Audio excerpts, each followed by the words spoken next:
ওই, তুমি আমার বাসায় সামনে বসে কি করছো? এখান থেকে সরো।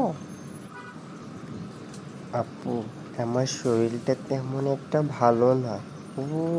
ওই দিক থেকে হেঁটে হেঁটে এসে এখানে একটু বসলাম। বকাঝকা করেন না প্লিজ আপু। কি হয়েছে তোমার?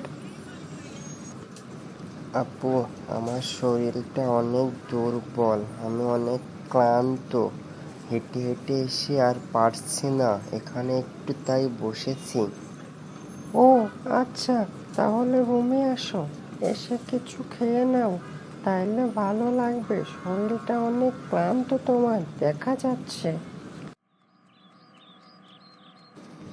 আপু, খাবারটা অনেক ভালো হয়েছে, খেয়ে শরীরের ভেতরে একটু ভালো লাগছে এখন। ও, তাহলে এখন কোথায় যাবা তুমি? আপু, আমি তো এখন একটু শহরের দিকে যাব। সেই কখন থেকে বসে আছি, এখন একটা বাস আসলো না। একটু উঠে দাঁড়িয়ে দেখি বাস আসছে নাকি। কি ব্যাপার ভাই, আপনি এখানে দাঁড়িয়ে আছেন কেন? ভাই, আমি সেই সকাল থেকে এখানে বসেছিলাম, এখন একটু দাঁড়িয়ে দেখছি বাস আসছে নাকি।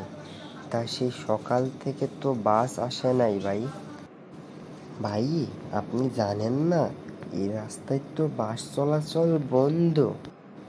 না ভাই, আমি তো তা জানি না, সেই সকাল থেকে আমি তাই বসে আছি। এই জন্যেই কি বাস আসছে না? হ্যাঁ ভাই, এই জন্যেই বাস আসে নাই। এই রাস্তায় একটা বড় দুর্ঘটনা হয়েছিল, তারপর থেকে বাস চলাচল নিষেধ হয়ে গেছে। থ্যাঙ্কস ভাইয়া, আপনি না আসলে হয়তো আমার এখানে বসেই থাকা হতো। Thanks watching my video. Please subscribe my channel.